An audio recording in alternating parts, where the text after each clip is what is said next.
This is Ticats today for a Friday, August 20th, 2021, TGIF. Hope you had a great week. Hope you have plans for a great weekend. It's your digital host, Louie B, on the Ticats audio network, wherever you get your podcasts. Thank you for listening and subscribing and liking and making sure you never miss an episode. We've made it. We've made it to Friday through a bye week, and man, it's crazy how you can go 16 months without football, and it's back. And I don't want to say I took it for granted, the Tiger Cats football, that is. But wow, this week I really did miss being at practice, sitting at Tim Hortons Field, watching the guys practice. I'm missing the game this week, but looking forward to them returning at some point this weekend. We've been checking out some of the other matchups around the league, and we'll take a quick preview on the Ottawa and Saskatchewan game coming up in just a little bit. But there was a big game last night, as it was the Edmonton Elks winning their first game of the season. They beat the BC Lions, spoiling the party at BC Place in Vancouver, as celebrating the new ownership. But they came out a little flat as they fell 21-16 to the Elks, and a huge performance by really across the board by Edmonton.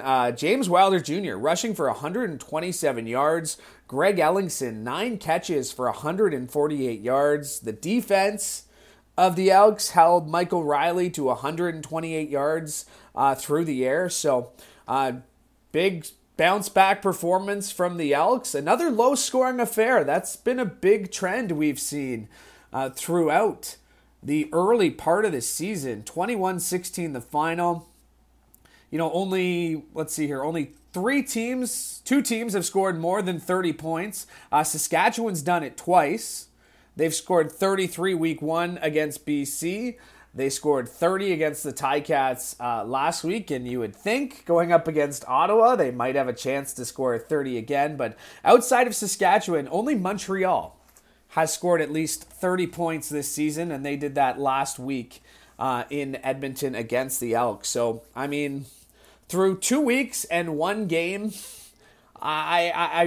it's hard to say.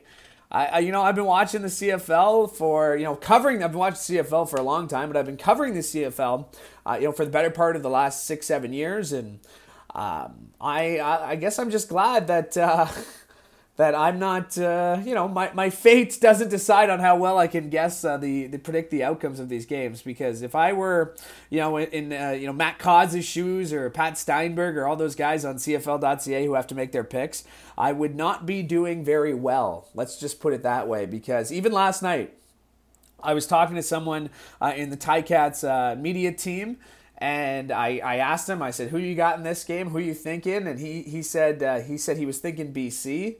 And I said Edmonton. And I said, because I think Edmonton's going to win, that probably means BC is going to win. So I really don't know. Another big game tonight as the Calgary Stampeders get set to host the Montreal Alouettes. Of course, the Alouettes are the Ticats' next opponent 1 week from today in Montreal, a 7:30 kickoff. Across the Ticats audio network. Of course, that's ticats.ca, the Ticats All Access app, and on Radio 900 CHML. If you've missed it, Ticats this week with RJ Broadhead and Luke Tasker, that launched yesterday. So wherever you're checking out this podcast, you can check out that one as well.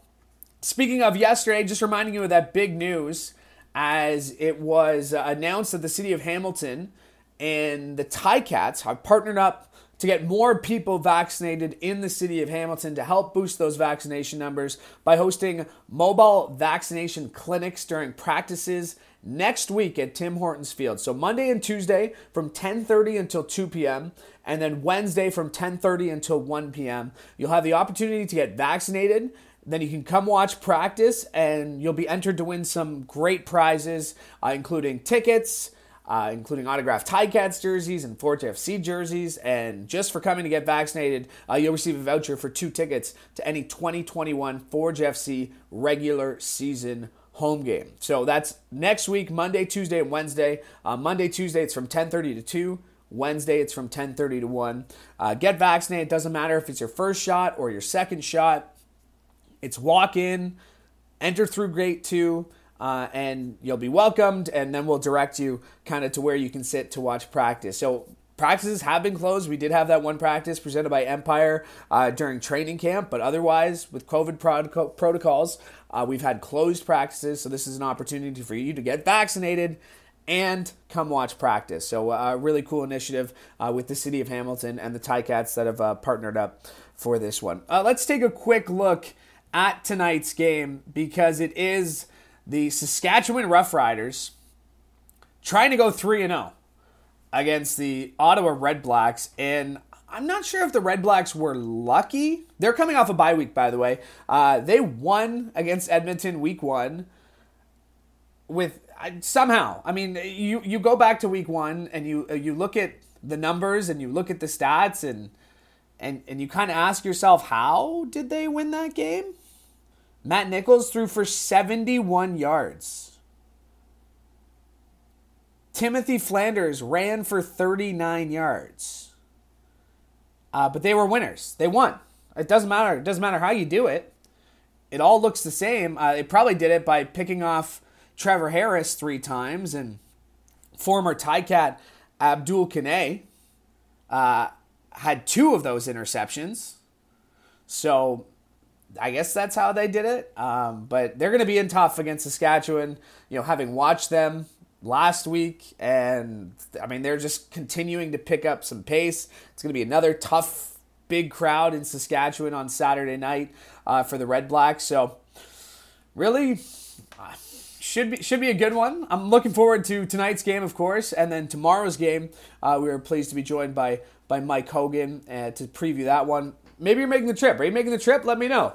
You can hit me up at Louie B _TV. Let me know. Me and my friends were just kind of making some last minute decisions. I know there were actually very few tickets left. So hopefully if we do decide to go, we'll be able to get some hands on some tickets for Saturday afternoon at BMO Field to watch some CFL in Ontario.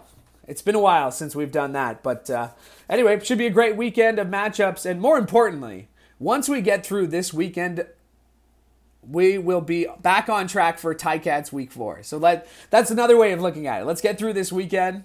Let's kind of watch. Let's scout. Do everything we can. See what the rest of the league is up to. And then the Ticats getting set to get back on track on Monday. They'll return to practice, this weekend. So that's exciting news. So on Monday's Ticats today, we'll have all the information you're going to need. All right. It's a short one today. It's a Friday. I know you got things to do. I know you got places to be. So I appreciate you taking some time out of your day to listen to today's show. I did want to give a few end-of-the-week shout-outs. Mike Morreale, former Ticat. Of course, we know that. Ticats Audio Network contributor, analyst. He is in Edmonton this weekend for the CEBL Championship. So I know Mike has worked super hard the last 5 years of getting this off the ground, and another championship weekend going down this weekend in Edmonton. So best of luck to all the teams competing, and congratulations to my friend Mike Morreale for pulling off another great season of exciting Canadian basketball for him. I do want to give another shout out to another Ticats Audio Network analyst. That is my friend and broadcast partner, Andy Fantuz, because it was announced earlier this week that Andy would be inducted into the Plaza of Honor this season for the Saskatchewan Roughriders at Mosaic Stadium. If you haven't been down there, I've only been down to Mosaic once, but and it was during the summer, or it was during the winter for a hockey tournament, the Memorial Cup, actually, to be specific. But they have a beautiful plaza where they've honored some great players, and of course Andy Fantuz, a no doubter in terms of his induction. So congratulations to him. That will be going down on October the 9th. And I did want to give a shout out to someone I've only met about once or twice in person, but someone I've been a fan of for a very long time. Growing up in Niagara and listening to Buffalo Sabres broadcasts and having good friends who are Buffalo Sabres fans, I wanted to give a shout out to Rick Jenneret and his family, including his son Chris and his daughter-in-law Tammy, because Rick Jenneret is announced today that his 51st season in the booth for the Buffalo Sabres will be his last. So some some big news there, and a good St. Catharines boy. Wanted to give that shout out, of course. But congratulations to Rick Jennerat. A couple of shout outs to wrap up the week here on Ticats today. Thank you so much for you too. I want to give you a shout out for tuning in, for listening. I really do appreciate it. I could not do it without you. It's been a fun couple of weeks of shows. But again, looking forward to talking about the actual Ticats on Monday's show. So that'll do it. I hope you have a great weekend. I hope you have a lot of nice rest and relaxation. Enjoy the sunshine. For the Ticats Audio Network, I'm Louie B. Hoping you have a great day and a great weekend.